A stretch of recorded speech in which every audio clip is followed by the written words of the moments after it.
তীব্র সিগারেটের গন্ধে গা গলে উঠল দিতিকার। যে আমি আটকেও বসে আছি রিকশায়, আর ছেলেটা বাইকের পেছনে। সামনেই পুলিশ, অথচ ওপেন স্মোকিং করার জন্য তাকে কিছুই বলা হচ্ছে না। অবাক হয় দিতিকা। এসব কেমন আচরণ? মুখে ওড়নাটা চেপে ধরেও লাভ হচ্ছে না। না ছাড়ছে জ্যাম, আর না থামছে এই মহাশয়। ধুমসে সিগারেটের শুকটান বসিয়ে মুখ ভরে ধোঁয়া উড়িয়ে দিচ্ছে। এবার ধৈর্যহারা হয় দিতিকা। মুখে ওড়নাটা চেপে ধরে ডাকতে লাগে, এই যে, এই যে হেলমেট পরা ভাই, শুনছেন? নীল শার্ট। হঠাৎ নীল শার্ট শুনেই মাথা ঘুরিয়ে তাকায় তাওয়াফ। মেয়ে মানুষ তাকে ডেকেছে? সিরিয়াসলি? এটাকে আর যাই হোক, তাওয়াফ সাড়া না দিয়ে থাকতে পারে না, একদমই না। ফট করে বন্ধুর পেছন থেকে নেমে হেলমেট হাতে এগিয়ে এলো রিকশার কাছে। অল্প স্বল্প ঘর্মাক্ত শরীরে তার নীল শার্ট শরীরে লেপ্টে, অথচ সময়টা কিন্তু শীতকাল। চুরি করে ধরা পড়ে নিশ্চিতভাবে পালিয়ে এসেছে। না হলে শীতের দিনে কেউ ঘামে? আজগুবি চিন্তা আবার দিতিকার মাথায় একটু বেশি আসে। হঠাৎ ছেলেটার কণ্ঠে ওর ধ্যান ভাঙে। হ্যালো ম্যাম, আমাকে ডেকেছেন? পুরুষের নবযৌবনের গলার স্বর যখন পাল্টায়, তখন যেমন তার সেই স্বর্ণারী মনে ঝড় তোলে, ঠিক তেমনটাই অনুভব হলো দিতিকার। চারটা শব্দ তার মনে যেন গেঁথে গেল একেবারে। মুখ থেকে ওড়নাটা যেন সরালো, অমনি ওর মুখের সামনে ধোঁয়াগুলো ছেড়ে দিল তাওয়াফ। তৎক্ষণাৎ কেসে ওঠে দিতিকা। তাওয়াব জিভ কেটে তাড়াতাড়ি অবশিষ্ট সিগারেটটুকু রাস্তায় ফেলে পা দিয়ে পিষে নিয়ে বলে উঠল চটপট গলায়, সরি সরি, ঠিক আছেন? এবার আর গলে না দিতিকা। গমগমে গলায় ধমকে ওঠে, রাস্তাঘাটে বিড়ি টানেন, আবার জিজ্ঞেস করেন ঠিক আছে কি না? জানেন না পাবলিক প্লেসে বিড়ি টানা নিষিদ্ধ? এটা বেরি না, সিগারেট। আগে বিড়ি সিগারেটের পার্থক্য চিনুন, পরে কথা বলুন। দিতিকা মুখ খুলে কিছু বলার, কিন্তু কিছু বলার আগেই এবার ওর মুখে বাইকের কালো ধোঁয়া ঢুকে কিছুটা। ছেলেটা সিগনাল ছাড়তেই বাইক ছুটেছে। কাস্তে কাস্তে তাদের সখানে গালি দিল দিতিকা। কেমন অসভ্য লোক ভাবা যায়। পরক্ষণেই অনুভব হয় ও নিজেও গতির উপর আছে। রিক্সাও নিজ গতিতে টেনে যাচ্ছে মধ্যবয়স্ক লোকটা। নিউ মার্কেট এরিয়াতে আসতে দিতিকা রিক্সা থামায়। এদিক ওদিক তাকিয়ে ব্যাগ থেকে পার্সটা বের করে ভাড়া দিতেই রিকশাওয়ালা পান খাওয়া দাঁত বের করে বলে উঠলেন, আফা, 10 টাকা বাড়ায় আনি। দিদিকা দিয়েছে 200 টাকার নোট, ভাড়া 150 টাকা। নোট দেখলেই ওনাদের মাথা খারাপ হয়ে যায়। মুখোজকে দিদিকা বলে উঠল, কেন চাচা, আজকে কি ঈদ লাগছে আমার যে সালামি দিব? ভালোই ভালোই 50 টাকা ফেরত দিন। এমন কাঠখোট্টা জবাবের লোকটা কথা বাড়ায় না। টাকা ফেরত দিন। টিং টিং বেল বাজাতে বাজাতে রিকশা টেনে চলে যান। দিদিকা হাত ঘড়িতে এক পলক সময়টা দেখে নিল। দুপুর হলো বলে। তখনই চঞ্চল পায়ে এক মেয়ে ছুটে এলো ওর দিকে। দিদিকা মুখ যে কালো করলো, আর সাদা করার নাম নেই। হৃদা দম নিয়ে সোজা হয়ে দাঁড়ায়। সোজা দিদিটাকে জড়িয়ে ধরে চটপটে গলায় বলে উঠল, সরি সরি সরি, জান আমার, রাগ করে না প্লিজ। দিদিকা তবুও মুখটাকে বাংলার 5, 6, 7 যা বানানো যায় বানালো। হৃদাকে নিচ থেকে ছাড়িয়ে নিয়ে কিছুটা রাগ ঝেড়ে বলল, সন্ধ্যার আগে বাসায় যেতে হবে আমাকে। এখন অলরেডি দুপুর, ক্ষুদায় পেট চুচু করছে। খাবো কখন? তোর হাদারামের সাথে দেখা করবি কখন? আর শপিং করব কখন? এমনিতেই দিন ছোট। একদমই কথাগুলো বলে কিছুটা পানির প্রয়োজনীয় বোধ করলো দিতিকা। হৃদা ওর হাত টানতে টানতে বলল, সব হবে যান, নচিন্তা ডোফুটি। রোড ক্রস হয়ে ওরা প্রথমে দুজন কফি নিল, দুটো গরম গরম। তাতে চমক দিতে দিতেই লেগে গেল শপিংয়ে। টুকটাক শপিং করার কথা থাকলেও ওরা 2 হাত ভর্তি শপিং করলো। ফোনের শব্দ কানে আসতে হৃদা হাতে থাকা কানের দুলটা রেখে তার রিসিভ করলো। ওর কথা বলার ভঙ্গি দেখেই দিদিকা বুঝে গেল আর কেউ না, হৃদার হবু জামাই কল করেছে। আজ ওদের আংটি দেখতে যাওয়ার কথা, সেই জন্য মূলত বের হওয়া। হৃদা কানের দুলটা তাড়াতাড়ি কিনে নিয়ে দিদিকার হাত ধরে টানতে টানতে বলতে লাগলো, দোস্ত, রিসাতরা এসে গিয়েছে, চল তাড়াতাড়ি, লেট হবে। আরে আজব, লাঞ্চ করবো না? মোটকে একটা, খাবি তো? থাম একটু, খালি খাই খাই। দিদিকা মুখ কুঁচকে নিল তৎক্ষণাৎ। ও মোটেও মুটকি না, আবার সারা শরীরে হৃদার মতো হাড্ডিও না। রাস্তা পার হতে একটা হোটেলে ঢুকে পড়ল দুজন। এদিক ওদিক নজর বুলিয়ে রিশাতের দেখা মিলল কোনার দিকে। দিদিকা হাসি মুখে আর হৃদা কিছুটা লজ্জারত মুখে এগিয়ে গেল রিশাতের দিকে। রিশাত দুজনকে দেখে হাসি মুখে দাঁড়ালো। ছেলেটা যথেষ্ট ভদ্রতার ব্যবহারেই বোঝা যায়। ওদের হাতের ব্যাগগুলো নিজে থেকে নিয়ে দুটো চেয়ারে রাখলো। দিদিকা ওদের দুজনকে একসাথে বসিয়ে নিজে বসলো টেবিলের অপর দিকে। ছজনের বসার মতো জায়গা হলেও ওরা তিনজনের দুটোতে ব্যাগ রাখা। রিশাত এদিক ওদিক তাকিয়ে মুখে চ শব্দ করে বলে উঠল, তাওফটা কোথায় গেল? রিধা মিনমিন করে বলল, তাওফ ভয় এসেছে তো ওকে ছাড়া আসবো? রিশাতের কথায় চুপ করে গেল রিধা। এভাবে বলার কি ছিল? রিধা চুপ করতে হঠাৎ কেউ রিশাতের পিঠে ধুম করে কিল মেরে বলল, বেটা, আমার হবু ভাবির মন খারাপ কেন? রিশাত নিজেও বোঝেনি যে রিধার মন খারাপ হয়ে যাবে। ও তো শুধু কথার পৃষ্ঠেই কথাটা বলল। তাওফের আবার গুণগান অনেক। ঝট করে জাদু করে ফট করে মানুষের মন ভালো করার ক্ষমতা তার আছে।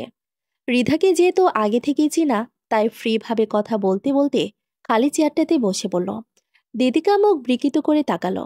কথা নেই বার্তা নেই, এ ছেলে অচেনা বেগানা নারীর পাশে বসে পড়ল। এখনই লোকটার মুখ দেখা হয়নি। মুখ তুলে তাকাতে রীতিমতো ধাক্কা খেল। এ তো সেই বিড়িখোর ছেলে। রিশাদ জেনা তাওফকে জিজ্ঞেস করলো, নামাজ পড়ে আমি এসে গেলাম, তোর এতক্ষণ লাগলো? অমনি দিদিকা বলে উঠল, নিশ্চিত বিড়ি টানছিল। তিনজোড়া চোখ বড় বড় করে তাকালো দিদিকার দিকে। দিদিকা যেন নিজেও কিছুটা অবাক। মুক্তার সহজে আটকে থাকে না। তাওফ নিজেও চমকালো। এ তো সকালে মেয়েটা। হাই আল্লাহ, এখন আবার ঝগড়া লাগিয়ে দেয়। রিশাদ কিছুটা সন্দিহান গলায় প্রশ্ন ছুড়ল, দিদিকা, তুমি কিভাবে জানলে তাওফ বিড়ি খায়? তীব্র প্রতিবাদ শোনা গেল তাওফের গলায়। ওটা সিগারেট হবে, বিড়ি না। সিগারেট, বল সিগারেট। দিদিকা এবার বিরক্ত হয়ে গেল। একটা মানুষ কিনা সিগারেট নিয়ে এতটা সিরিয়াস? রিশাদ হাত উঁচু করে বলল, মাফ কর ভাই, থাম এবার, খাবার অর্ডার দিয়ে আগে। তাও যেন ফট করে মোট ঠিক করে নিল। চমৎকার হেসে বলে উঠল, ভাবির বান্ধবী তাহলে আপনি? মানে আমার বন্ধুর শালী? আমার বেআইন? বেআইন শব্দটা এত টেনে বলার কি হলো খুঁজে পেল না। খাবার অর্ডার করা হতে ওয়েটার জানালো 20 মিনিট লাগবে। ওরা চারজন কথা বলছে তখন। রিধার হাতটা টেবিলের নিচে দিয়ে রিশাদ ধরতেই চমকে তাকায় রিধা। চোখের ইশারায় ছোট্ট একটা সরি বলে রিশাদ। রিধা মুচকি হাসে। লোকটা কিভাবে বুঝে ওর মনের কথা? দিদিকা মুখটা গোমরা করে বসে আছে। তাও বেশ হেসে হেসে কথা বলছে। রিধা আর রিশাদও তাল মিলাচ্ছে। খাবার আসতেই সবাই খাবারে মনোযোগ দিল। রিধা আর দিতিকা দুজন ছোটবেলার বান্ধবী। রিধার বিয়ে ঠিক হয়েছে 6 মাস আগে। এই মাসের শেষ দিকেই অনুষ্ঠান করা হবে। আজকে মূলত রিশাদ আসতে বলেছে রিধার জন্য আংটি নিতে, যাতে সাইজ নিয়ে ঝামেলা না হয়। খাওয়া হতেই ওরা বিল মিটিয়ে উঠে পড়ে। তাওব্দ তো রিক্সা ডাকতে দিতিকা একটাতে উঠে বসে। ওর জানা মতে রিধা এটাতেই উঠবে।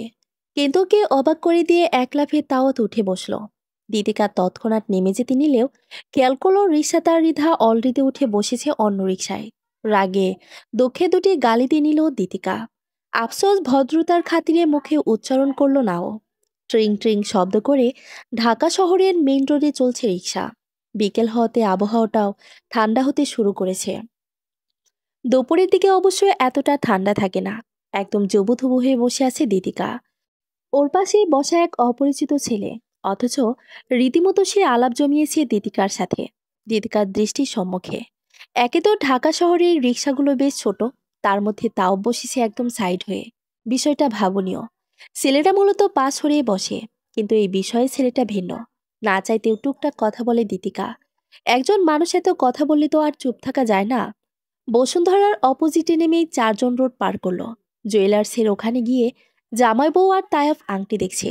দিদিকা ওর দিকে তাকায়ও না, নিজে টুকটাক দেখাদেখি করেই যাচ্ছে। হঠাৎই চোখ পড়ে ছোট্ট একটা পেন্ডেন্টে।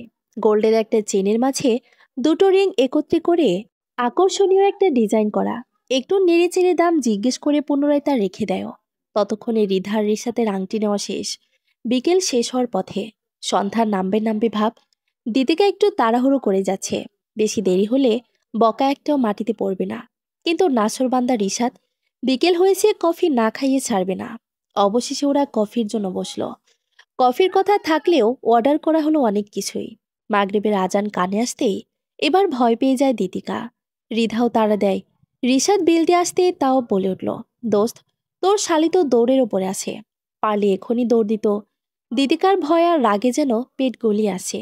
রিধা নিজেও ঢোক গিলে ফিসফিস করে রিশাদকে কিছু বলতেই রিশাদকেও চিন্তিত দেখা গেল। তাও ভ্রু কুচকায়।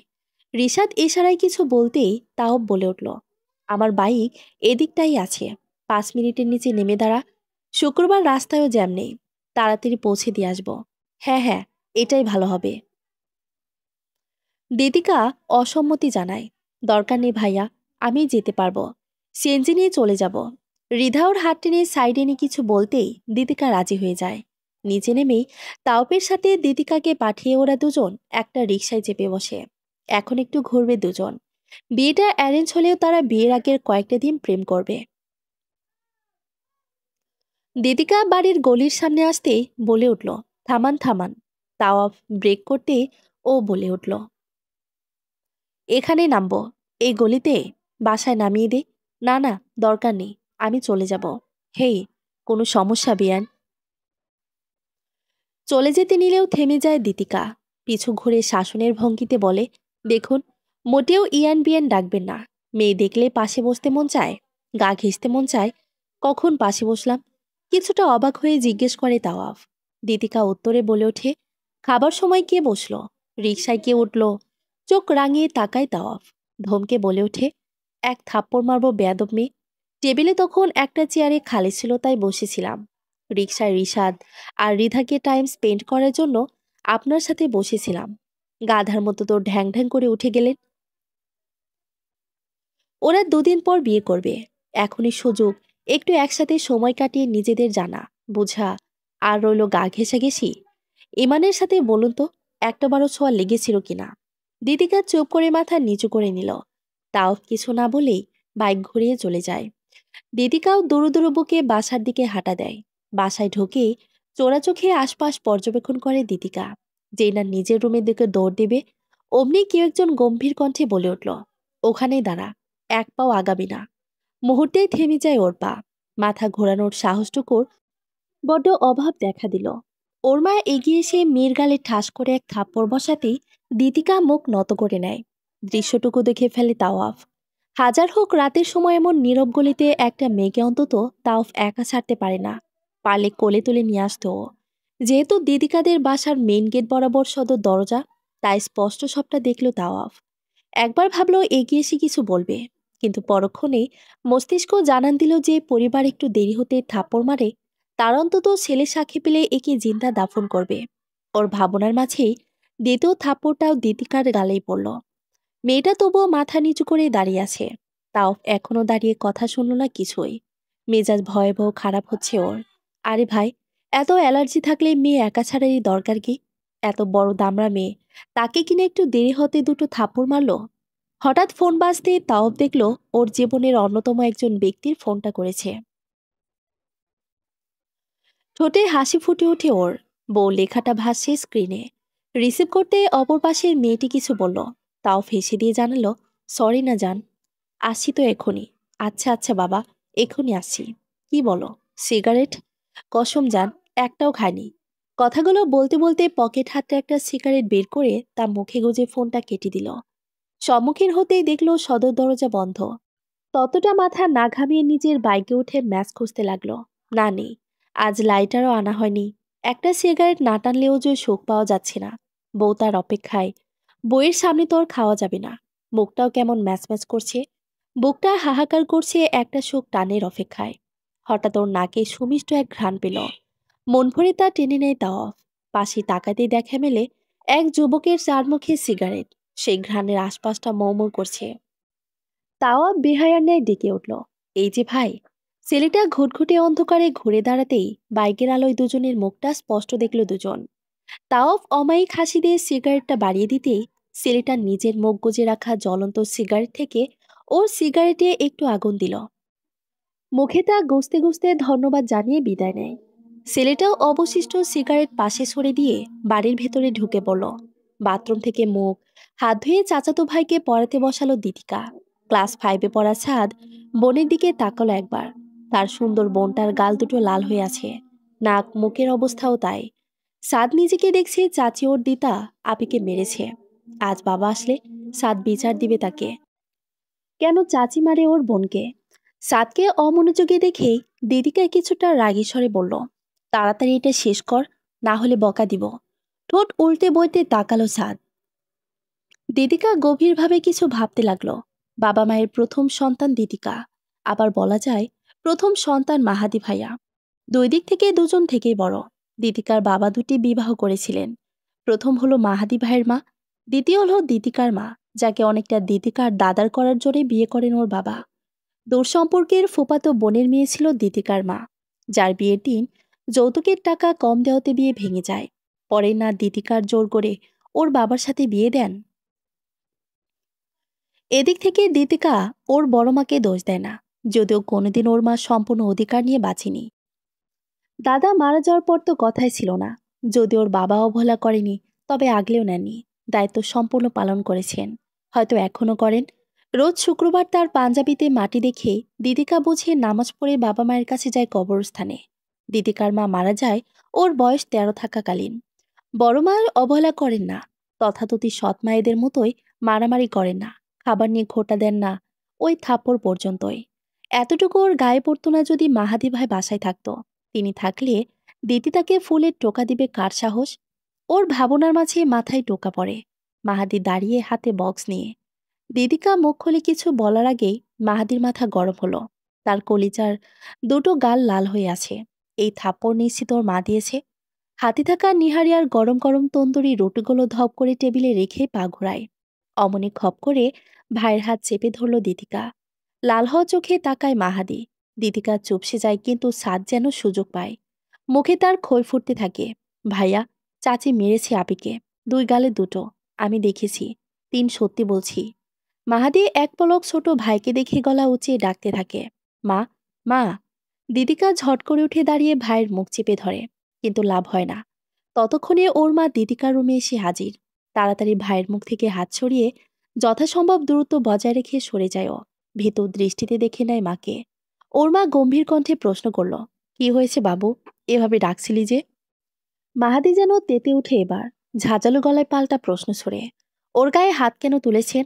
না করিনি আমি? কি এমন করেছি যে ওকে মারতে হলো আপনার? কিছু করলেও কি আমাকে জানাতেন। ওর গায়ে কেন হাত তুলেন? ওর মা মরেছে, তাই ভাই মরেনি। রাগে গা কাঁপছে মাহাদির। ও মা জানতো এটাই হওয়ার ছিল, কিন্তু মাহাদি আজ এত তাড়াতাড়ি বাড়ি ফিরবে কে জানতো? জানলে দাগ লাগার মতো আঘাত করতে না তিনি। শুধু চিবিয়ে বললেন, রাত বিরাতে রাস্তায় ঘুরে বেড়ায়, ২ দিন পর পেট। চুপ করুন, একদম চুপ। আমার বোনও, আমার বাচ্চা, আমার অনুমতি নিয়ে গিয়েছিল। ওর নামে বাজে কথা বললে আমার বোন নিয়ে এক কাপড়ে বেরিয়ে যাব আমি। থাকবেন তখন এই রাগার স্বামী নিয়ে? দমে যায় ওর মা। আগুন দৃষ্টি ফেলে দিদিকার ওপর, অতপর ধূপধাপ পা ফেলে চলে যায়। জোরে জোরে শ্বাস নেয় মাহাদি। নজর দেয় বোনের দিকে। বোন তো বনি, তাই না? সৎ কথাটা কোথা থেকে আসে? তাকাতেই দেখল সাদ দিদিকার কোমর আঁকড়ে ধরে কাঁপছে। ছোট বাচ্চাটা ভয় পায় এমনিতেই। মাহাদিকে তার মধ্যে এমন রাগ দেখে ভীত হয়েছে বেশি। দিদিকাও কেঁদে যাচ্ছে। ওর মা কেমন তা ওর জানা। এই ঝড় দিদিকার ওপর দিয়ে তিনি তুলবেনি। মাহাদি এগিয়ে এসে প্রথমে বোনের চোখের পানি মুছে দেয়। মাথায় হাত বুলিয়ে শান্ত স্বরে বলে, ভাই আছি না? আগে মরি, পরে কাঁদবি। দিদিকা কেঁদে উঠল শব্দ করে। মাহাদি মুচকি হাসে। আজও মনে পড়ে তার ছোট্ট বোনটার ছোট্ট একটা বিড়াল সম দেহ। মাহাদি কোলে নিয়ে উঠানে বসে থাকত। দিদিকাও যেন ভাই বলতে পাগল ছিল। ছিল না, বরং এখনো আছে। সাদকে কোলেটে নিয়ে আদর করতেই সে অনেকটা সাহস পায়। কিটকিট করে হেসে বলে, ভালো হয়েছে, চাচিকে বকে দিয়েছ। মাহাদি চোখ রাঙাতেই সাদ চুপসে যায়। হাত ধুয়ে সে টেবিলের নিহারের বাটিগুলো খোলে মাহাদি। নিজের হাত দিয়ে তুলে প্রথমে বোনের মুখে দেয়। দিদিকাও খেয়ে নেয়। তার কষ্ট নেই এমন না, তবে মা ছাড়া একটা মেয়ের যতটা থাকা উচিত ততটাও নেই তার। এক ভাই তার এই দুনিয়ার সমান, যদিও দিদিকা আগের মতো ভাইয়ের কাছে থাকে না, ততটা খোলামেলা কথা বলে না। কারণ নেই এমন না। দিদিকাকেও এতটা ভালোবাসতে বলেই ওর মা ভাইকে নিয়ে নোংরা কথা তুলে। সেই থেকে ঘৃণায় দিদিকা ভাই থেকে লুকিয়ে থাকতো। আজও জানে না মাহাদি। না হলে হয়তো মায়ের মুখটাও আর দেখত না। ওকে খাইয়ে দিতেই দিদিকা আবারও সাদকে খাইয়ে দেয়। মাহাদি এক্স বক্স নিয়ে রুমের বাইরে যেতেই সাদের মা ঢুকে রুমে। দিদিকার মাথায় হাত বুলিয়ে দিতেই মৃদু হাসেও। মায়ের রুমে এসেই মাহাদি মায়ের মাথায় হাত রাখে। মাত্র বন্ধ করা চোখ খুলে ছেলেকে দেখে উঠে বসেন তিনি। মাহাদি চুপচাপ মায়ের মুখের সামনে নিহারিতে ভেজা রুটি ধরে। ওর মা কথা বাড়ায় না। যতবারই ভয় হয় এই বুঝি ছেলেটা দূরে সরে গেল, ততটাই ছেলে তাকে অবাক করে। গভীর এক চুমু খেয়ে মাদকীয় চোখে তাকায় তাওয়াফ। সম্মুখে দাঁড়িয়ে থাকা মেয়েটা লাজুক হেসে মুখটা নামিয়ে নিল। তাওয়াফ এক হাতে ওর কোমর টেনে নিজের সামনে নিয়ে মুখে থাকা ভ্যাপটাতে একটান দিয়ে সবগুলো ধোয়া মেয়েটার মুখের সামনে ছাড়ে। কানের পিছনে চুলগুলো গসতে গসতে বলে ওঠে, you are look like strawberry জান, খেয়ে নে। মেয়েটা হাসে লাজক ভঙ্গিতে, যা দেখে তাওয়াফ এগিয়ে আর একটু কাছে টানে। যে না পুনরায় চুমো খাবে অমনি ফোনটা বেজে ওঠে। বিরক্তিতে নাক মুখ কুচকে ফেলেও। মেয়েটাকে ছেড়ে দাঁড়িয়ে পকেট থেকে ফোন বের করতে দেখে মা কল করেছে। তাড়াতাড়ি মুখ হা করে বড় বড় শ্বাস ফেলেও। নাক মুখ দিয়ে যতটুকু পারে ধোয়া বাতাসে উড়িয়ে একটা সুইংগাম মুখে পড়ে পকেট পারফিউমটা সরিয়ে দিয়ে কোনো ফোন রিসিভ করে। কিভাবে যেন ওর মা বুঝে যায় ও কখন সিগারেট খায়, তাই তো এত দূর থেকে ফোন করলেও তাও সতর্ক হয়ে যায়। রিসিভ করে মিষ্টি কণ্ঠটা কানে ভেসে আসে। বুক ভরে শ্বাস টেনে নেয় তাওয়াফ। এই কণ্ঠে ওর সারাদিনের ক্লান্তি দূর হয়ে যায়। মুখ খুলে ডেকে ওঠে, মা। হ্যাঁ বাবা, মিস ইউ। মিটু যান। তাওয়াফ নীরব নয়। ওর মা বলে ওঠে, সিগারেট খেয়েছ? উত্তর করে না ও। মায়ের সাথে মিথ্যা বলা ও নিজের কাছে হারাম করে রেখেছে। পুনরায় ওর মাই জিজ্ঞেস করে, কোনো মেয়ের সাথে আসিস তাই না? এবারেও তাওয়াফ নীরব। দীর্ঘশ্বাস শোনা গেল ওর মায়ের। মলিন কণ্ঠে বলে উঠল, আব্বু, বাসায় এসো। মা মিস করে তোমাকে। প্লিজ বাবা, এভাবে জীবন চলে না। I am happy with my life মা। নো, ইউ আর নট বাবা। এটা কোনো লাইফ না। এত এত মেয়ের সঙ্গ আর 3.5 মুখে ধোয়া নিয়ে ঘুরে মোটেও হ্যাপি লাইফ না। বাট আমি হ্যাপি মা। রাখি, গার্লফ্রেন্ড পাশে আছে। বউ কোথায় তোমার? বাসায়। এখন রাখি। কলটা খট করে কেটে দিয়ে তাওয়াফ পুনরায় মেয়েটির দিকে নজর দিল। চিকন গড়নের ফর্সায় মেয়েটাকে গত 1 মাস ধরে ডেট করছে ও। বলতে হবে ওর বইয়ের পর এটা একমাত্র মেয়ে যে মাসখানেক টিকলো, না হলে সবগুলো তো 2-3 সপ্তাহ যেতেই ফুস। মেয়েটাকে পুনরায় নিজের কাছে টানেও। চোখে চোখ রেখে বলে ওঠে, তোমার এই চোখে কিছু দেখি আমি জান। কি দেখো? লোভ। মেয়েটা হকচকিয়ে যায় ততক্ষণে। তাও বাঁকা হাসে। মেয়েটার গলার কাছে মুখ নিতে নিতে বলল, বউ আছে আমার। চমকে তাকায় মেয়েটা। তাওয়াব ধীরে ধীরে এগোচ্ছে। মেয়েটা অবাক হলেও সামলে নেয় নিজেকে। তাওয়াব গলার কাছে যেতেই নেয় না। তাওয়াবের চুলের ভাঁজে গলা গলানো অমনি ফট করে সরে যায় ও। মেয়েটার দৃষ্টিতে হতভম্ব ভাব। তাওয়াব তাচ্ছিল হেসে জিজ্ঞেস করে, বউ আছে জেনেও সমস্যা নেই? এগিয়ে এসে ওর গলা জড়িয়ে ধরে মেয়েটা উত্তর করে, আমরা আলাদা থাকলাম, না হয় তুমি ডিভোর্স দিলে। একটা মেয়ের সংসার ভাগতে খারাপ লাগবে না? কথা না বাড়িয়ে মেয়েটা ওর কলার টেনে ধরে অমনি তাওয়াব ধাক্কা দিয়ে সরিয়ে দিল ওকে। চোখ রাগে লাল হয়ে আছে যেন। হঠাৎ ওর এহেন কাণ্ডে ভালোই চমকায় মেয়েটা। কিছু জিজ্ঞেস করতে নিলেই বলে উঠল, একদম টাচ করবে না। তোমাদের মতো মেয়েদের তো। আমার টাকার লোভে এতদূর কি তাই তো? অপমান করছো তাওয়াফ। মেয়েটাও কিছুটা রেগে যায়। তাওয়াফ তাচ্ছিল হেসে বলে, এই 1 মাসে 30,660 টাকা খরচ করেছি তোমার ওপর। সাথে আজকের ভ্যাপের ধোয়া তো তোমাকেই খাওয়ালাম। খরচ করেছি তোমার পেছনে। অপমান গায়ে লাগলে ফেরত দিয়ে যাও। রাগে অপমানে মেয়েটা ধূপধাপ পা ফেলে চলে গেল সেখান থেকে। তাওয়াফ মুখ বাঁকিয়ে পকেট থেকে একটা সিগারেট বের করে মুখে তুলে মাথায় এলিয়ে দেয় চেয়ারটাতে। বাচক দিয়ে হঠাৎই 1 ফোঁটা পানি গড়িয়ে পড়ে ওর। ঠোঁটের ভাঁজে একখানা কলিজা জ্বালানো আগুন। চোখ বন্ধ করতেই ভেসে ওঠে নিষ্পাপ এক মেয়ের অবয়ব। বউ, ও যে কল দিল, আর দিল না। কথাটা ভাবতেই উঠে দাঁড়ায়। কিন্তু তখনই তিশা নামক একটি মেয়ে জলজল করে ওঠে ওর ফোনে। বাঁকা হাসে তাওয়াফ। এর সাথে আলাপ জমেছে ক্ষীর হয়ে আছে কবে। আজ ডেটে যাওয়ার কথা। চট করে রিসিভ করে টিশাকেই রেস্টুরেন্টের ঠিকানা দিল। টিশার পৌঁছাতে সময় লাগবে 8 ঘন্টা। ততক্ষণে নিজের বউকে কল লাগায় তাওয়াফ। তার কলিজার বউ নিশ্চিত রেগে আছে এত রাত হওয়াতে। পরক্ষণে মনে করে তাওয়াফ, বউ তার যথেষ্ট আদর পাগলি। আজ না হয় আদর করার আগে কতক্ষণ মন ভোলানো কথা বলবে। ঝলমলে সকাল হওয়ার কথা থাকলেও আজকের সকালটা মোটেও তেমন না। ফজরের পরে দিতিকা ছাদে উঠে গেল। উদ্দেশ্য কুয়াশা বিলাস। আজব না ব্যাপারটা? হোক, তাতে কি? গ্রীষ্মের পচা গরমে শরীর আচ্ছেদ্য হয়েছিল। এখন সকালের উচিত কুয়াশায় ভিজে শরীর চাঙ্গা করা। অন্তত দিদিকা এটাই ভাবে। পা টিপে টিপে ছাদে উঠতে দেখা মিলল ঘোলা এক আকাশের। আশেপাশের কিছুই চোখে দেখা যাচ্ছে না। নিজের নাকের ডগায় ব্যথা অনুভব করল দিতিকা। নিচের ঠান্ডায় এমনটা হচ্ছে। শরীরে থাকা শালটা আরেকটু আঁকড়ে নিয়ে একধানে গাছে বসা চড়ুই পাখি পর্যবেক্ষণ করেও। সকালে ছাদে আসার অন্যতম উদ্দেশ্য হলো ধান ছিটানো। শীতের সকালে কত রকমের যে পাখি আসে, দুই একটা তো দিদিকাও চেনে না। এই পাখিকে ধান দেওয়া নিলেও কম ঝামেলা হয়নি। মাহাদি কেন এগুলো টাকা অপচয় করবে, এটা বলে ওর মা যাতানোর কথা শুনিয়েছিল দিদিকাকে। এরপর থেকে ছাদে আসতো না ও। নিজের ভাত থেকে একটু বাঁচিয়ে তা ছাদে রাতে ছিটিয়ে রাখত।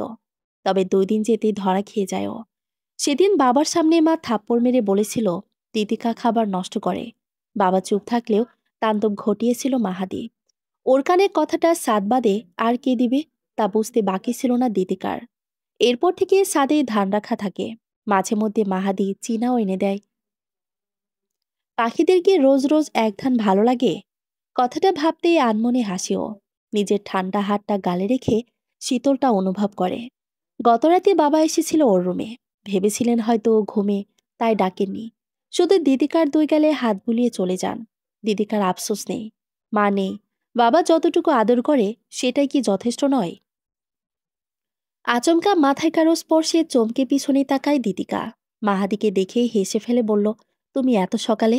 পাখিকে খাবার দেওয়া শেষ হলে রুমে যা, প্রচুর ঠান্ডা। আবার বিড়ি খেয়েছ? 2 টান দিয়েছিলাম মাত্র, তোকে দেখা মাত্রই ফেলে দিলাম। ওইদিকে তাকা, দেখ আধ খাও কি হয়নি। দিদিকা মাথা ঘুরিয়ে দেখে আসলে হয়তো মাত্রই ধরিয়েছিল। তবুও ভাইকে প্রশ্ন করল, এত সকালে তুমি কি করছো ভাইয়া? বিরহে পড়তে তো পারছি না, তাই ঠোঁটে আগুন নিয়ে রাখি। কি সব উল্টাপাল্টা কথা বলছো ভাইয়া? এটা হৃৎপিণ্ড জ্বালায়। ওটা আগের কয়লা হয়ে আছে। কয়লাতে হিরে হয় কদাচিৎ। হবে দেখো। আচ্ছা, তুই বললি তাহলে হয়তো হবে। দিদিকা চলে যেতেই মাহাদি আকাশ পানে তাকায়। কি দরকার ছিল জীবনটা এত জটিল হওয়ার? হেই দিদিকা। পেছন থেকে পুরুষ কণ্ঠ শুনে ফিরে তাকায়ও। পিছনে তাওয়াব দাঁড়িয়ে। আজকের লুকটা ভিন্ন। অগাছলো চুলগুলো কপাল জোরে তার। সদা সর্বদা ঠোঁটে গুজে সিগারেট। একটা ট্রাউজারের সাথে হুডি পরে ওর দিকে আসছে। দিদিকা হাবার নেয় পলক না ফেলে দেখতে লাগলো তাওয়াফকে। তাওয়াফ মুচকি এসে বলল, এদিকে কোথায় যাচ্ছ? নিজেকে ধাতস্থ করে নিয়ে রয়ে শয়ে উত্তর দেয় দিদিকা, রিধার সাথে কাজ আছে। দেখো, আজ আবার রাত করো না, তাহলে একটা মারও নিচে পড়বে না। চকিত দৃষ্টিতে তাকায় দিদিকা। তাওপ নিজেও মুখ ফুসকে বলে ফেলেছিল। পরিস্থিতি সামলে নিতে বলে উঠল, তোমার ওই দিনের ভীত মুখটা ভুলতে পারছিলাম না। শ্বাস ফেলে দিদিকা। তাও হাসি হাসি মুখে তাকিয়ে আছে। হঠাৎই দিদিকার ভেতরে ভালো লাগা কাজ করল। কারণটা স্পষ্ট নয়। জাস্ট বিপরীত লিঙ্গের ওপর যে আকর্ষণ, সেটা নয়, বরং ভিন্ন কিছু। এই ছেলেটার সবকিছুই কেমন জানি আকর্ষণীয়। তাওপকে চুপ থাকতে দেখে মুখের সামনে তড়ি বাজিয়ে বলল, কোথায় হারালে দিতি? ও, কি কি ভাবাছ? কই, তোতলাচ্ছ কেন? আরে না। আচ্ছা, একটা কথা জিজ্ঞেস করি। করো। বিড়ির টেনে কি সুখ পান? মুহূর্তে অগ্নিচক্ষু করে তাও বলে উঠল, পাঞ্জা দেখেছ আমার হাতের? এই হাতের এক থাবা গালে পড়লে মুখ ভেজকে যাবে। বিড়ি কি হ্যাঁ? শুদ্ধ ভাষা শিখুনি? বলো সিগারেট। দিদিকা হা হয়ে তাকিয়ে রইল। এই তো ভালো ছিল লোকটা, হঠাৎ কি হলো? একটা মানুষ সিগারেট নিয়ে এতটা পসেসিভ কিভাবে হয়? হৃদয় সে ওকে ডাকলেও দিদিকা যেন কথা বলার ভাষা হারিয়ে ফেলল। মাত্রই ভয়াবহ অপমান করা হয়েছে তাকে। রিধার রিশাতের গায়ে হলুদ আজ, সেই জন্য তোড়জোড়ের শেষ নেই। সেই সাথে শেষ নেই দিদিকাদের বাসায় অশান্তি। কেন মাহাদি এত টাকার ফুলের গয়না আনলো? আনলো তো আনলো, 1000 টাকা খরচ করে কেন কাঁচা ফুলের গয়নায় আনতে হলো? দিদিকা কি বউ? ওর কেন এসব পড়া লাগবে? দিদিকা মুখ নিচু করে মিনমিন করে শুধু বলল, আমি ভাইয়াকে বলিনি মা, বিশ্বাস করো। চুপ, বেয়াদব। আমার ছেলেকে বসে আনতে চাস তাই না? ছেলে ঘোরাবি নিজের পেছনে। চরিত্রহীনা কথাকার। মা। মাহাদি যেন চিৎকার করে উঠল। রুম থেকে ওর বাবাও বের হলেন। স্ত্রীর চিৎকার শুনে বের হয়েছিলেন, তবে মাহাদির হুঙ্কারে থমকে গিয়েছিলেন কিছুটা। মাহাদি এগিয়ে এসে কান্নারত দিদিকার হাতটা মুঠোয় পড়ে নিয়ে ভয়ানক চাহনি দিল মাকে। ঝাঁঝালো গলায় বলে উঠল, চরিত্র নিয়ে যদি আর একদিন কথা বলো, কসম করে বলছি তোমাদের ছেড়ে চলে যাব। আমি এটা পারি, তাও তুমি জানো মা। দিদিকা মাথা নিচু করে কেঁদেই যাচ্ছে। মাহাদি ওকে নিয়ে রুমে চলে গেল। বাবা শুধু এগিয়ে এসে ঠান্ডা গলায় বললেন, ওকে ওর মতো ছেড়ে দিলেও তো পারো। আমার সব সুখ খেয়েছে ও, কোনোদিনও ছাড়ব না। তুমি সুখে ছিলে কোনোদিন? বলে ভদ্রলোক চলে যান। ওর মা শুধু অশ্রু চোখে ফুঁসতে থাকেন। কানে তার বাজছে এখনো স্বামীর বলা কথাটা, তুমি সুখে ছিলে কোন দিন? বোনের সামনে হাঁটু গেড়ে বসে আছে মাহাদি। দিদিকা কাঁদছে ফুপিয়ে। মাঝখানে তো শুধু ভাইকে একটাই প্রশ্ন ছুড়েছে, কেন এসব এনেছো ভাইয়া? মাহাদি উত্তর করে না। সাদে সে দরজা ধরে দাঁড়িয়ে আছে। তার দিদি আপাকে চাচি আবারও বকেছে। মাহাদি দিদিকার পাশে উঠে বসে, মাথায় হাত বুলিয়ে দিয়ে বলে, তুই আমার ফুলটুসি না? ফুলটুসি তাকে আজ ফুলে দেখতে মন চাইল, তাই ফুল আনলাম। আর কিছু কি দরকার ছিল? ওই যে বললাম মন চাইল, শুধু শুধু। হুস, আয়, সাজবি এখন। হলুদ শাড়ি না নিয়েছিলি? কোথায় ওটা? বলতে বলতে আলমারির কাছে যায় মাহাদি। দীপিকা বলে ওঠে, যাব না ভাইয়া, মায়ের খাবি কিন্তু। খাবো, তবুও যাব না। তাই জেদ করো না ভাইয়া, ভালো লাগছে না, তা আমি দেখে নেব। বলে শাড়ি বের করে দীপিকার হাতে তুলে দিয়ে ঠেলে ঠুলে ওয়াশরুমে পাঠিয়ে রুম থেকে বের হলো। দরজার পর্দা ধরে দাঁড়িয়ে আছে সাদ। মাহাদি দেখেই মুচকি এসে কোলে তুলে নিয়ে বলল, চল। কই যাব ভাই? সামনের দোকানে। এই যে, আমাকে বাসার খবর দিস, এই বিনিময়ে মাসে একদিন দোকানে নিয়ে যাব। আনলিমিটেড চিপস আর চকলেট। সাদ খুশিতে ভাইয়ের গলা জড়িয়ে ধরল। ওরা ফিরল ৮ ঘন্টা লাগিয়ে। মাহাদির রুমে ঢুকে দেখল শাড়ি পরে বসে আছে দীপিকা। দীর্ঘ শ্বাস ফেলে নিজে এগিয়ে এসে ফুলের গয়নায় হাত দিল। ২ হাতে দুটো রজনীর গাজরা পরিয়ে দিতে দিতে বলল, বাকিগুলো পরাতে পারি না রে ফুলটুসি, পরে নে না সোনা, মায়া হয় দীপিকার। ভাই তাকে অনেক ভালোবাসে, কিন্তু মাই কেন জানি এই ভালোবাসা সহ্য করতে পারে না। দিদিকা নিজে নিজেই বাকিগুলো পরে সুন্দর করে তৈরি হলো। ততক্ষণে সাদ আর মাহাদি ওই এক রঙের পাঞ্জাবি পরে হাজির। ৩ ভাই বোন বের হয় রিধাদের বাসায় যাওয়ার উদ্দেশ্যে। ওরা যেতেই ওর মা তাকিয়ে রইলেন ওদের যাওয়ার পানে। মুখে কিছু বলতে পারলেন না। সাদের মা এসে ডাক দিতেই কিছুটা চমকালো যেন। ছেলে মেয়ে একসাথে হলুদ হচ্ছে, তাই ৩ বাড়ির ছাদ একত্রে করে অনুষ্ঠানের আয়োজন। এদিকটায় বাড়িগুলো একদম লাগানো লাগানো। কেউই ১ ইঞ্চি পরিমাণ ছাড় দেয়নি। সাদকে নিয়ে মাহাদির নামতেই শাড়ি সামলে দিদিকাও সিএনজি থেকে নেমে দাঁড়ায়। সাদ এত লাইট দেখে লাফিয়ে ওঠে। মাহাদি ওকে নিয়ে যেতে যেতে দিদিকাকে বলে যায়, রিধার কাছে যা, আমি সাদকে দেখিয়ে আনি আশপাশটা। সম্মতি জানিয়ে দিদিকা এগিয়ে যায়, কিন্তু পথে মধ্যে দেখা হয় তাওফের সাথে। দুটো মেয়ের সাথে বেশ হেসে হেসে কথা বলছে সে। মুহূর্তে যেন খারাপ লাগলো দিদিকার। প্রথম দেখায় যে ভালো লাগা হয়, তার তাওফের ক্ষেত্রে কিছুটা তেমনই অনুভব হয়। এই তো গত কয়েকদিন ধরে মেসেজিং করা হয় পরস্পরের সাথে।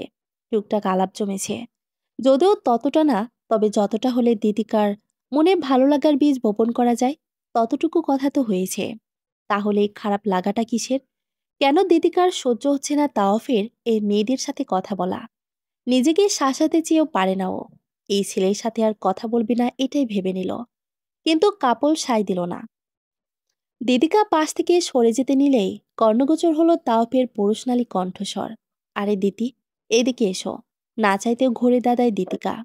ও ঘুরে যেই না দাঁড়ালো, অমনি যেন ব্যাকা একটা তারকাটা সোজা হওয়ার ন্যায় সোজা দাঁড়িয়ে গেল তাওয়াফ। বাঙালিয়ানা ভাবে এক পৌরে শাড়ি পরে কাঁচা ফুলের সমাহারে নিজেকে সাজিয়েছে দিতিকা। সাইড করে একটা ঢোলা ঢালা বিনি করে রেখেছে, বা পাশটাতে সেটাতে শোভা পাচ্ছে। লাল নীল সেই আলোতে উজ্জ্বল দেখালো দিতিকাকে।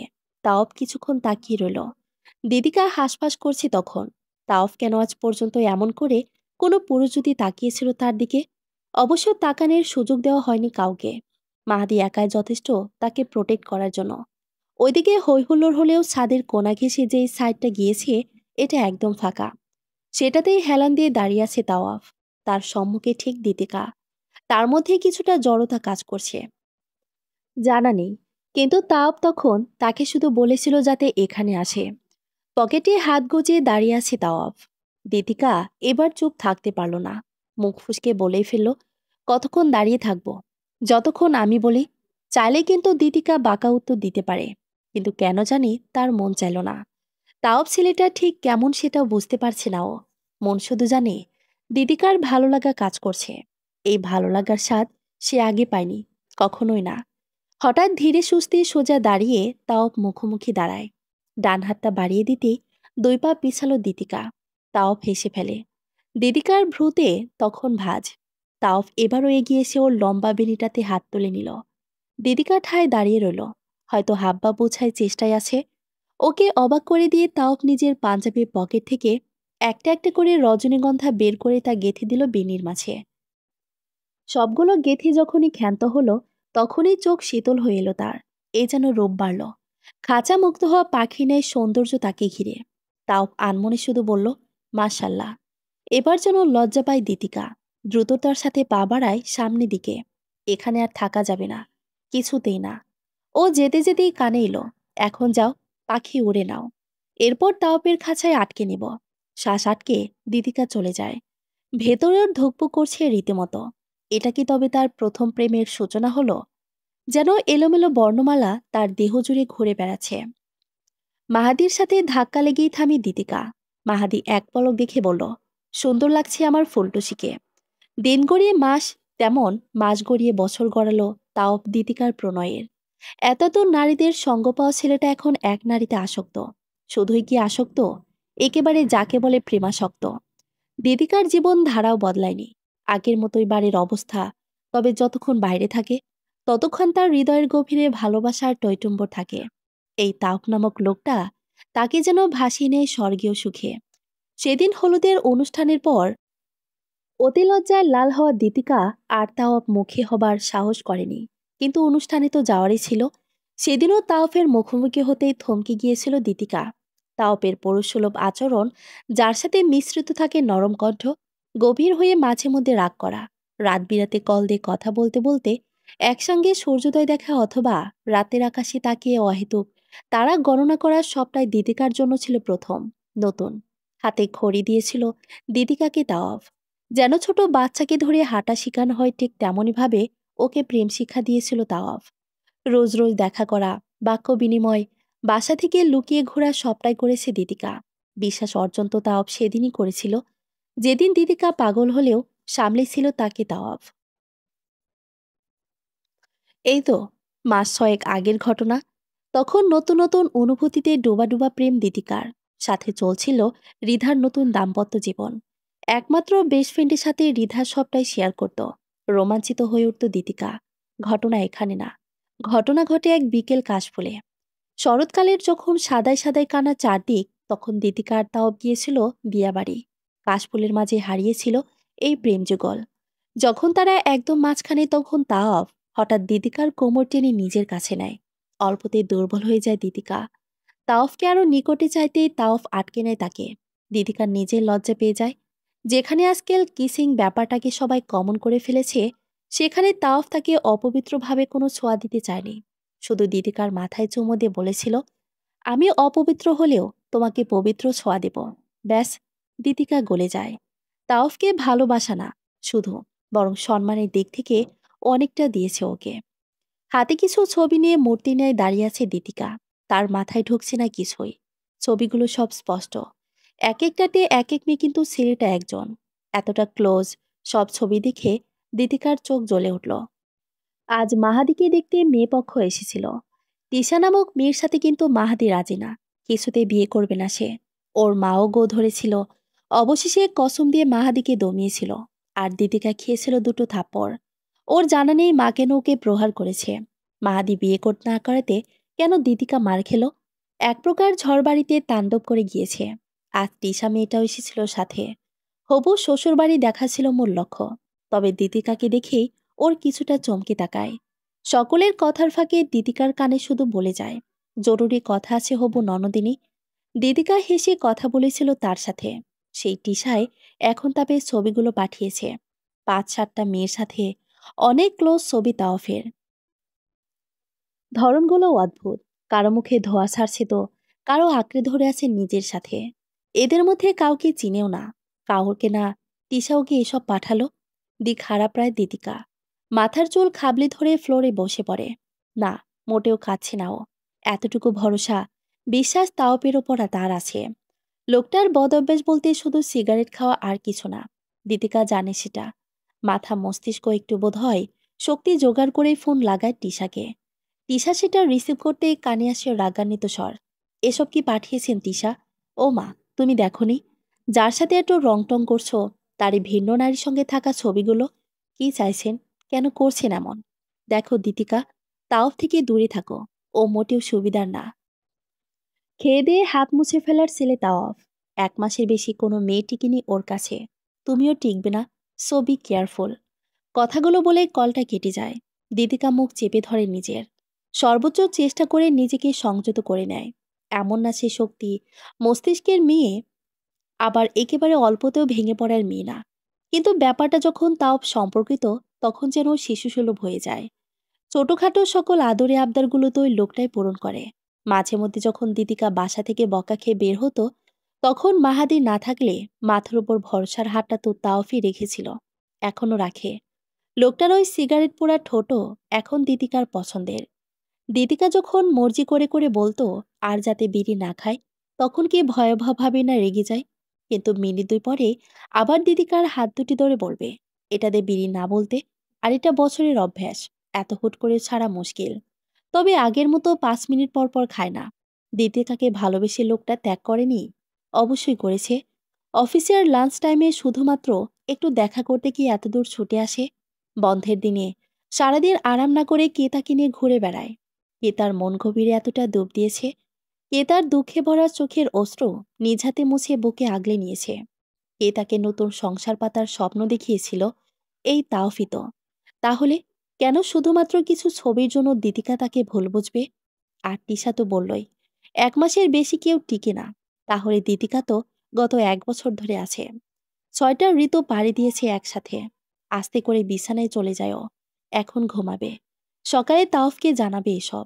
নিশ্চিত তিশার সাথে ওর কোনোরূপ দ্বন্দ্ব আছে। গায়ে কম্বল টেনে নিতেই ফোনের আলোটা জ্বলে উঠল। সুন্দর করে দুটো লাইন লেখা, শুভ রাত্রি আমার জান, ঘুমিয়ে গিয়েছো হয়তো, তাই কল দিলাম না। খুব শীঘ্রই আমার ফাঁকা বুকে তোমাকে পড়ে নিব। ব্যাস, ছোট্ট একটা মেসেজ, অথচ দিতিকা কেঁদে ফেলল মুখ চেপে। একটুর জন্যে হলে তো ও তাওফকে ভুল বুঝেছিল, না হলে টিশাকে কেন কড়া কথা শোনালো না? এগুলো আমাকে টিশা দিয়েছে, জানি এগুলো এডিট করা। কিন্তু কথা হলো, তোমার সাথে কি ওর কোনো ঝামেলা আছে? আনমনে প্রশ্ন করে দিতিকা। ওর একটা হাত এখনো তাওফের হাতের মুঠোয়। এদিকে তাওফ নিশ্চুপ, তার চোখ লাল বর্ণ ধারণ করেছে ইতিমধ্যে। ঈশা মেয়েটাকে সব মিলিয়ে 6 দিন ডেট করেছিল। পাগল ছিল সে তাওফের জন্য, কিন্তু ততদিনে তাও পেয়েছিল দিতিকাকে। তারপর থেকে অন্যমুখী সে হয়নি। দিতিকা তাওফকে কথা বলতে না শুনে ওর দিকে তাকিয়ে বাহুতে হাত রাখল। তখনই নজরে এলো রেগে লাল হওয়া তাওফের চোখ। কিছুটা ভরকে যায় দিতিকা। তাওফ রেগে কিন্তু কেন?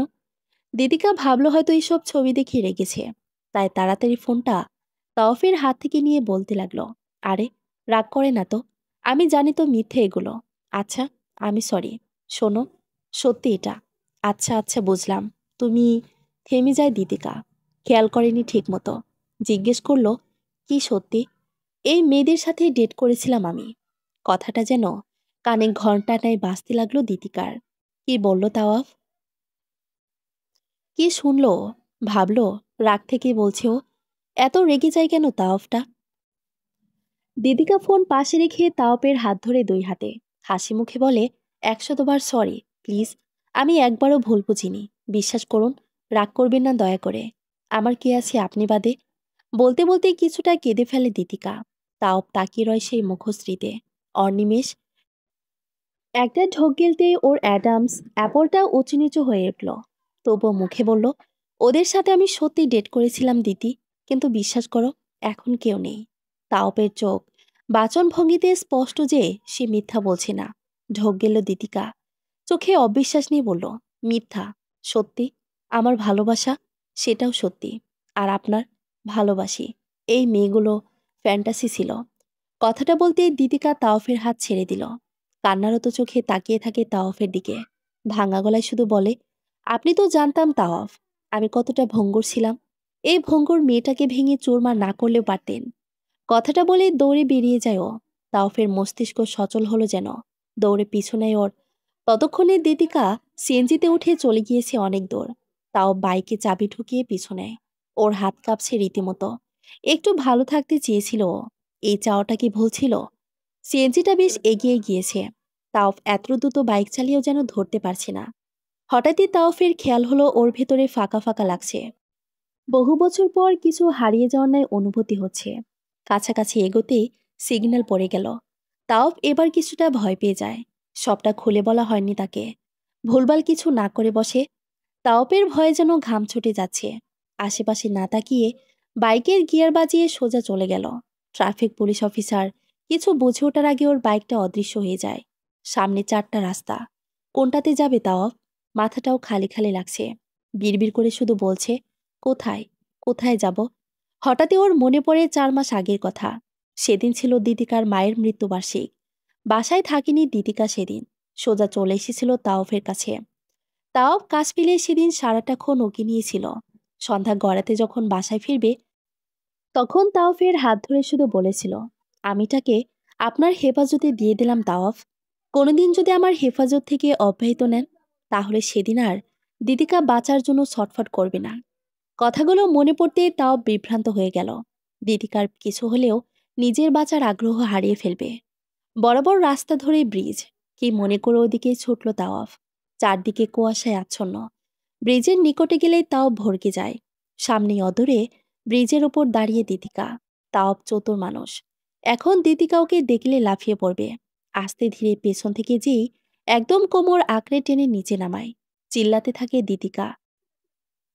তাওয়াব শক্ত করে ওকে বুকে চেপে কেঁদে ফেলে। আজ কত বছর কাঁদা হয় না। শক্ত পুরুষের বাঁধভাঙা কান্না বেশ ভারী শোনালো দীতিকার কানে। তাওব একদম নিজের বুকে চেপে আছে ওকে। দীতিকা ছটফট করে ছোটার জন্য।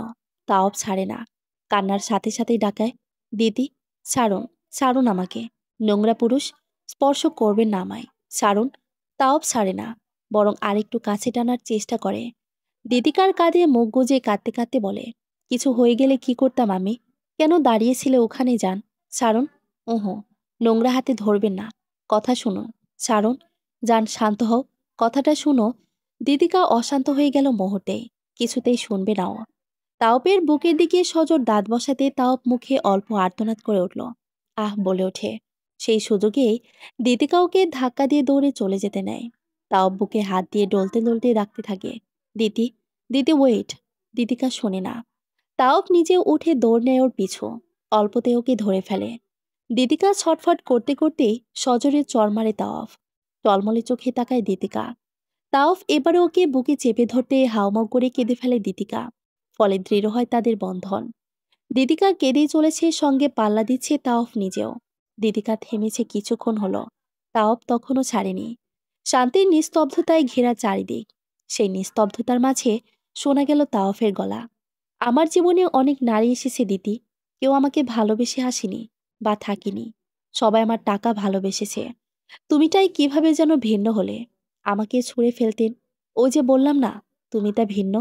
এমন এক মেয়ে যে কিনা আমাকে ভালোবাসলো, যে মেয়ে সিগারেটের গন্ধ সহ্য করতে পারে না, অথচ আমাকে ভালোবেসে আমার সব বদ গুণগুলো ভালোবেসে ফেললে।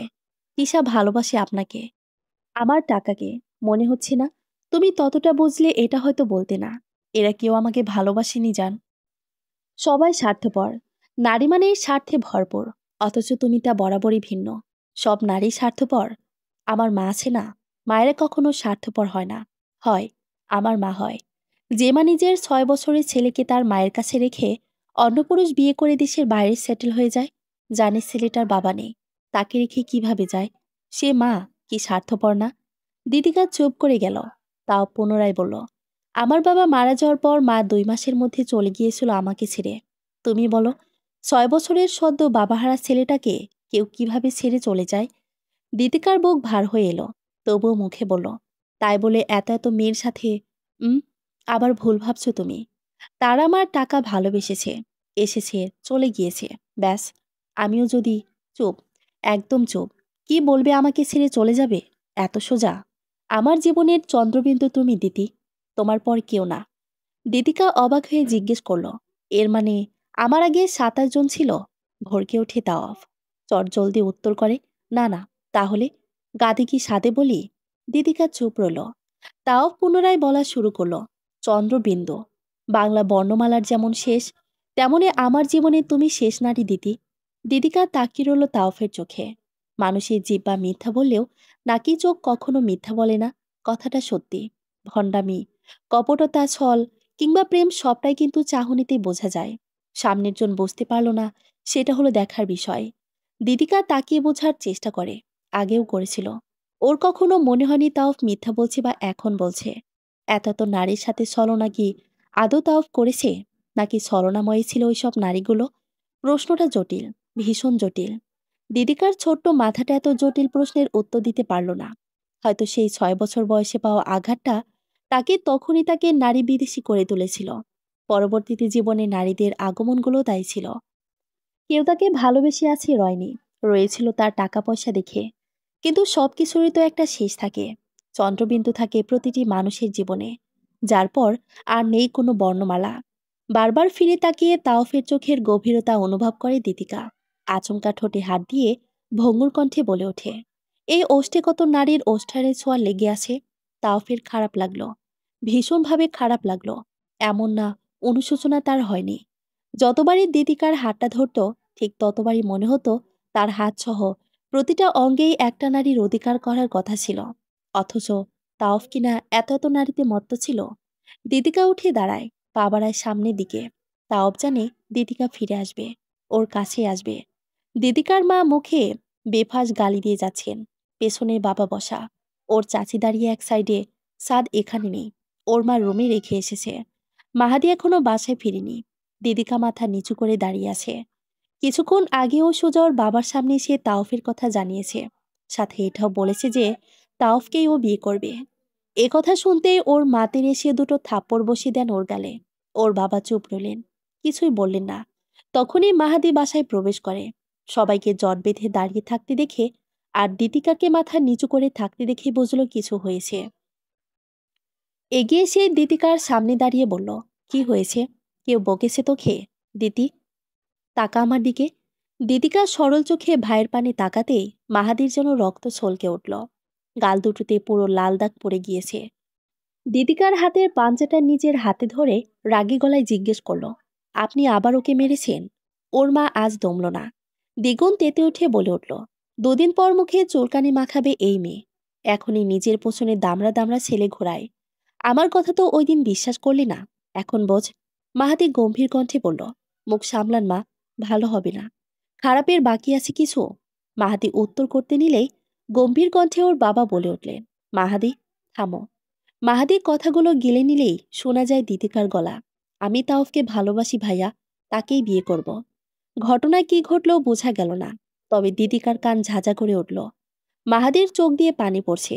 দীপিকাকে ওর মায়ে পুনরায় থাপ্পড়টা মেরেছে। আশ্চর্য আজ মাহাদি প্রতিবাদ করে না। দীপিকার হাতটা ছেড়ে দেয়। ছেলেটা শুধু কাছে, তবে শব্দহীন। দীপিকা ভাইয়ের মুখের দিকে তাকালো। মাহাদির চোখ গড়িয়ে শুধু পানি গড়িয়ে যাচ্ছে। দীপিকা ভেবেছিল ভাই সবসময়ের মতো প্রতিবাদ করবে, তবে তা হয় না। এই প্রথম মাহাদি কিছুই বলে না। তবে দীপিকাই প্রথম তার ভাইকে কাঁদতে দেখল। মাহাদির হাতটা ধরতেই মাহাদি শুধু বলল, আমি কাঁদতে চাইনি, কিন্তু জানি না কেন কান্না আছে। মাস গড়ালেও কেউ রাজি হয়নি দীপিকার ব্যাপারে। তবে মায়ের অত্যাচার বেড়েছে চক্রবৃদ্ধি হারে। বাবা ওর জন্য কোনোদিন কথা বলেনি মায়ের বিপক্ষে, এখনো বলে না। কিছু ভিন্ন দিক দেখা যায় মাহাদির। এমন না মায়ের করা অত্যাচারের কথা সে জানে না, কিন্তু এখন সে কিছুই বলে না। রাত তখন 3:30। সবাই গভীর ঘুমে ডুবে আছে। দীপিকা আস্তে করে বাড়ির গেট পেরিয়ে রাস্তায় নামতেই এদিক ওদিক সতর্ক দৃষ্টি ফেলল। সামনের গলিতে তাওফ তার অপেক্ষায়। এক প্রকার দৌড়ে সেদিকে ছোটে দীপিকা। এই বাড়ি মুখে আর কোনোদিন সে হবে না। এখানে তার কেউ নেই, কেউ না। মা নেই, বাবা থাকতেও সে যেন এতিম। যেই ভাইয়ের ভরসায় এতকাল বাঁচল, সেই ভাইও মুখ ফিরিয়ে নিয়েছে তার থেকে। দীপিকার এখন নিজের বলতে তাওফ ছাড়া কেউ না, কেউ না। দীপিকা পালালো সেই দৃশ্যটুকু সম্পূর্ণ আটকে রইল বারান্দার অন্ধকারে দাঁড়িয়ে থাকা এক পুরুষের। সে আজও কিছু করল না, তার চোখ বেয়ে শুধু পানি গড়ালো। ওই রাতে তাওফ আর দীপিকা বিয়ে করে নিল। সাক্ষী হিসেবে ছিল রিধার রিশাদ। তাওফ সোজা বউ নিয়ে নিজের বাসায় উঠল। এ বাসায় সে একা থাকে, তার আদুরে বউ থাকে অন্য বাসায়। দীপিকা নজর ঘুরিয়ে এদিক ওদিক দেখছে। হঠাৎ পেছন থেকে তাওফ জড়িয়ে নিল তাকে। কানের কাছে ফিসফিস করে বলল, জান, হো, সব স্বপ্ন মনে হচ্ছে আমারও। তাও ফুট করেই পাজা কোলে তুলে দীপিকাকে। অতঃপর স্বপ্নের দুনিয়া হাতের বেড়ায় মানব মানবী হৃদয়। সকল বাধা ভুলে তারা দুজন লেপ্টে যায় দুজনের মাঝে। দীপিকা তখন তাওফের মাথাটা নিজের বুকে নিয়ে চোখ বুজে আছে। ভবিষ্যতে জানা নেই, তবে এটা জানে এই পুরুষ ওর হাত ছাড়বে না। হঠাৎ তাওফের ফোনটা বাজতেই দীপিকা সেটা হাতে তোলে।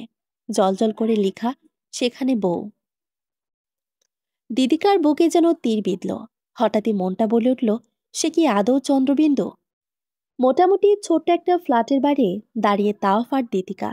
দিদিকার চোখ মুখ ফোলা, সারা রাত মেয়েটা কেঁদেছে। তাওফ হাজার বোঝালেও মানেনিও। তাওফ তাকে ঠকিয়েছে, এটাই তার কথা। কলিং বেল বাজতেই দরজা খুলেন এক মধ্যবয়স্ক মহিলা। তাওফকে দেখতেই হেসে বললেন, এসেছো বাবা? তোমার বউ তো রেগে আছে, দেখো কথা বলে কিনা। দিদিকা চমকালো।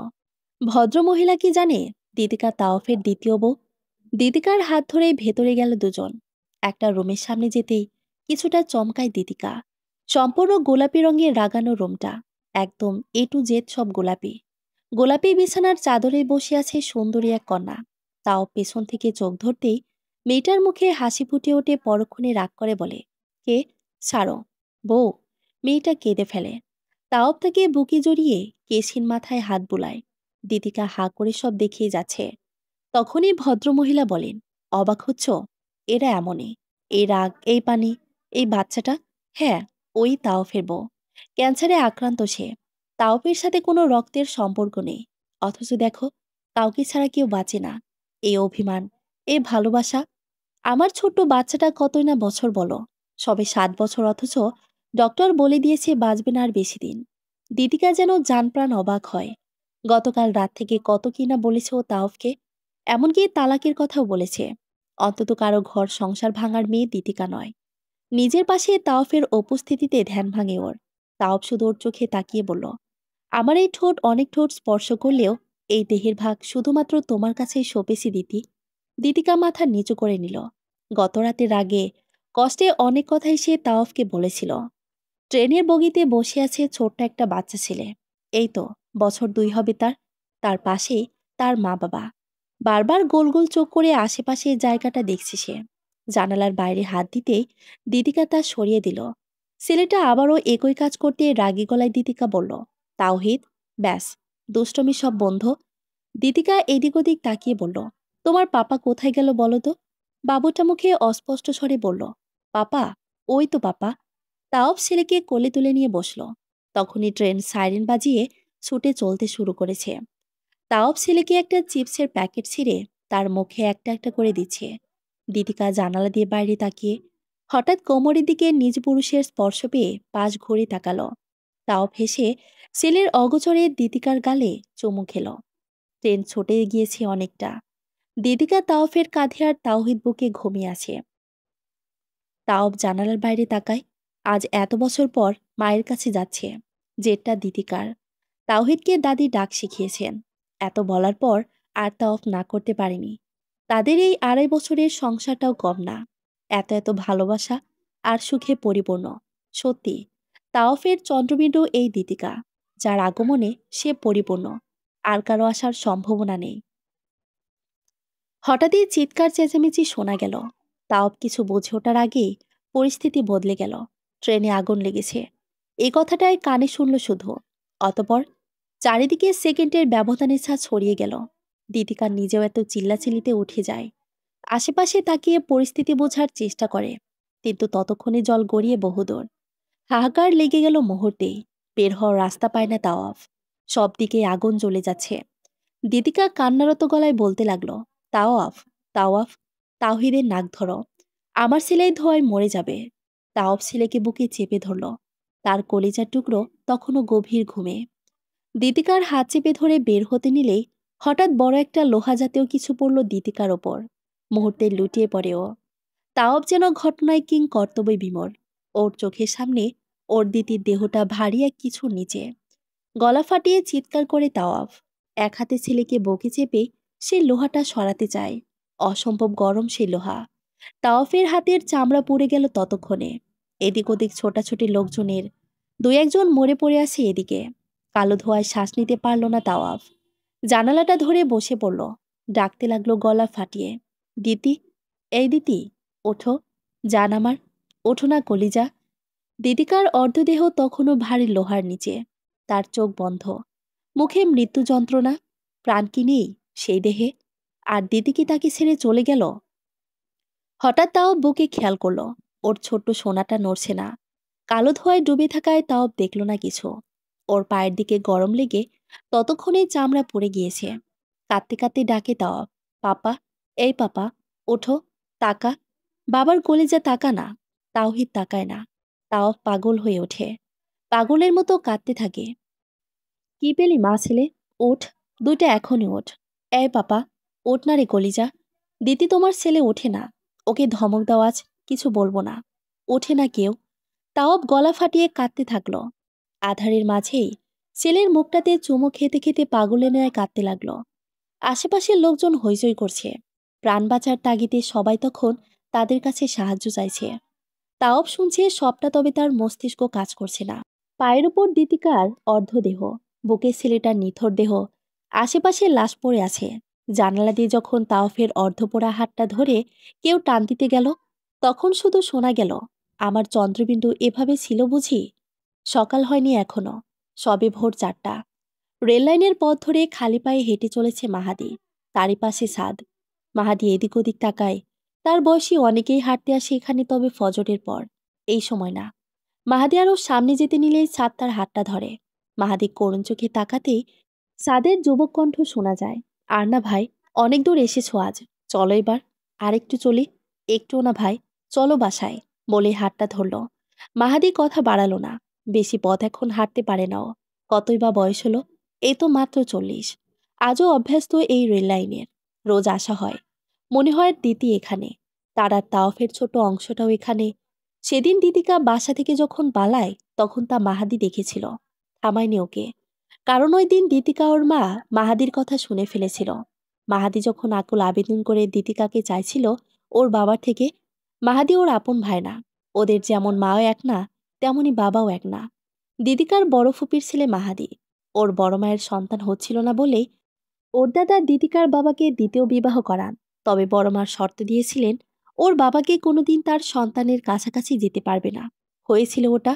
মাহাদির মা বাবা মারা যান যখন তার বয়স 1 বছর 1 মাস। সেই থেকে সেই বাড়িতে বড় মামির নিজের সন্তান না থাকায় সেই আদরে আদরে পেলেছিল মাহাদিকে। সপ্তম শ্রেণীতে পড়াকালীন একদিনেই সত্যি জানতে পারে মাহাদি দিদিকাকে ভালোবাসত সে, তবে কেউ রাজি না। দিদিকা নিজেও জানতো না যে তাকে মাহাদি ভালোবাসে। মামাতো ফুপাতো ভাই বোন বিয়ে জায়েজ, তবু ওর মা বাবা রাজি ছিলেন না। সেই থেকে কম তো চেষ্টা করেনি মাহাদি, কিন্তু পায়নি, পারেনি। তার জীবনের শুরুর বর্ণমালায় ছিল চন্দ্রবিন্দু। সমাপ্ত।